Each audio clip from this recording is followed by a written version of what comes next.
से एक बार मैं मुलाकात कर लूं। कुछ लोगों को मैंने लखनऊ में भी बुलाया था। उस दिन तक काफी लोग ऐसे थे जो आ नहीं पाए थे। अकेले गोरखपुर से 74 बच्चे हैं, जिनमें 70 आ चुके हैं। 4 लोग, जिनमें से जिन लोगों के लिए व्यवस्था की जा रही है, जिसमें 4 लोग हैं, जो शेष 4 हैं उनमें से 2 तो पोलैंड एयरपोर्ट पर अभी एम्बेसी में हैं, जो हमारी इंडियन एम्बेसी है उसमें लोग आ चुके हैं, और 2 लोग ये सुमी यूक्रेन से ये पोल्टावा पहुंच चुके हैं। उनको भी सुरक्षित लाने की व्यवस्था की जा रही है।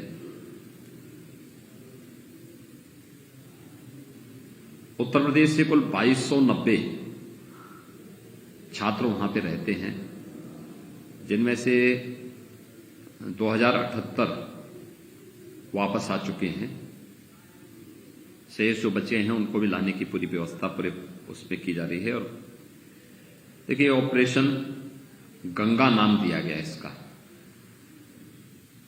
तो ऑपरेशन गंगा के इस अभियान के लिए हम सभी सबसे पहले प्रधानमंत्री मोदी जी का हृदय से आभार व्यक्त करते हैं, जिन्होंने युद्धग्रस्त क्षेत्र में, आप में से जो हमारे छात्र वहां पे रहे होंगे, आप लोगों ने देखा होगा, ये सुविधा केवल भारतीय नागरिकों को और भारतीय छात्रों को ही प्राप्त हो पाया, किसी और को नहीं।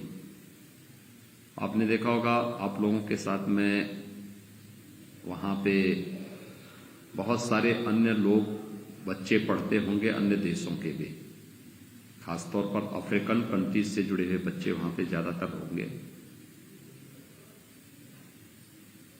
कोई सरकार वहां का संज्ञान नहीं ली है, किसी ने भी नहीं लिया। बेचारे अपने तरीके से जो निकल जा रहा है, बाकी सब भगवान भरोसे है। लेकिन यहां पे जैसे ही रूस ने यूक्रेन पे हमला किया, युद्ध शुरू हुआ, तो इसके साथ ही अपने नागरिकों को सुरक्षित वापस भारत लेके आना है। यह एक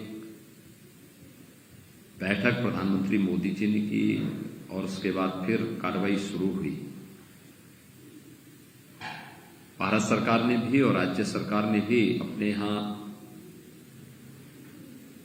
नोडल अधिकारियों की तैनाती करके सभी लोगों से जानकारी भी जुटाई कि कौन लोग कहां पर हैं, क्या है, अभिभावकों के साथ संपर्क करना, संवाद बनाना। फिर हमारी जो भारतीय एम्बेसी है उसके द्वारा भी कार्रवाई वहां पर प्रारंभ की गई। अलग अलग देशों से जुड़े हुए मामले होने के नाते समस्याएं खड़ी होती हैं, लेकिन प्रधानमंत्री मोदी जी के कारण, हर एक देश के साथ संबंध ठीक होने के कारण, रोमानिया है, हंगरी है, पोलैंड है, तो कहीं भी कोई समस्या नहीं खड़ी हो पाई। जो सुविधा रोमानिया बॉर्डर पर या पोलैंड बॉर्डर पर या हंगरी बॉर्डर पर भारत के नागरिकों को मिल पा रही थी, अन्य देशों के नागरिकों को वह सुविधा नहीं मिल पा रही थी। कारण था कि प्रधानमंत्री मोदी जी ने स्वयं इसमें रुचि ली और फिर भारत वापस लाने के लिए 4 केंद्रीय मंत्री वहां भेजे गए। जनरल वीके सिंह जी वहां पर हैं, ज्योतिरादित्य सिंधिया वहां पर हैं, किरण रिजिजू वहां पर हैं, और अन्य मंत्रीगण वहां पे मौजूद रह करके लोगों को सुरक्षित वापस लाने की तैयारी कर रहे हैं। तीसरा, जो सबसे बड़ी बात यह है कि सभी छात्रों को वापस लाने के साथ ही ये भी व्यवस्था दी गई है।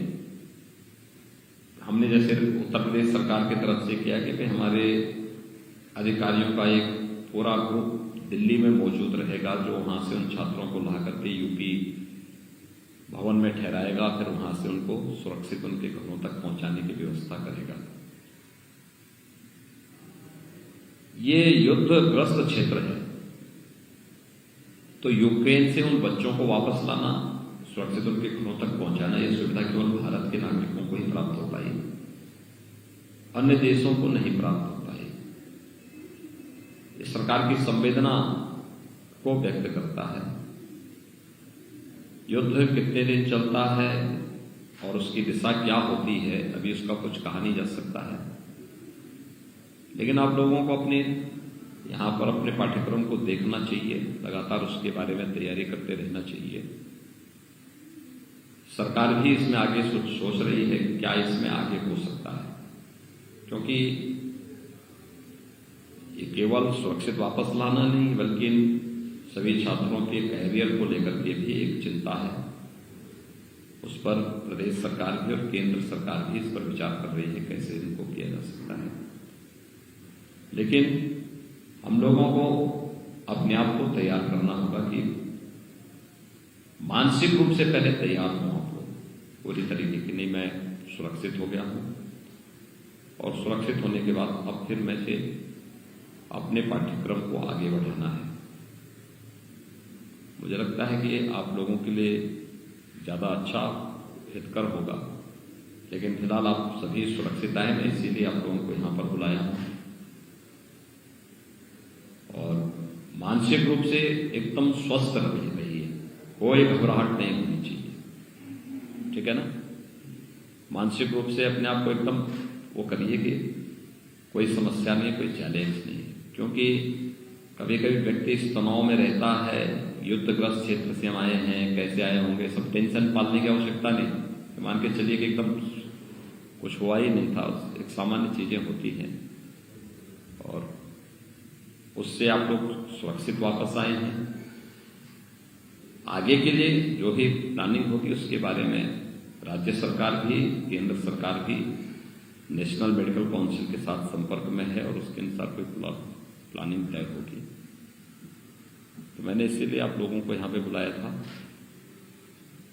गोरखपुर से 74 में से 70 बच्चे आ चुके हैं, बाकी 4 जो बच्चे हैं उनको भी सुरक्षित लाने की तैयारी की जा रही है और सभी लोग सकुशल वापस आएंगे, कोई बात नहीं।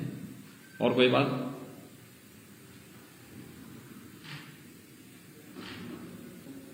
है क्या कि वह उस समय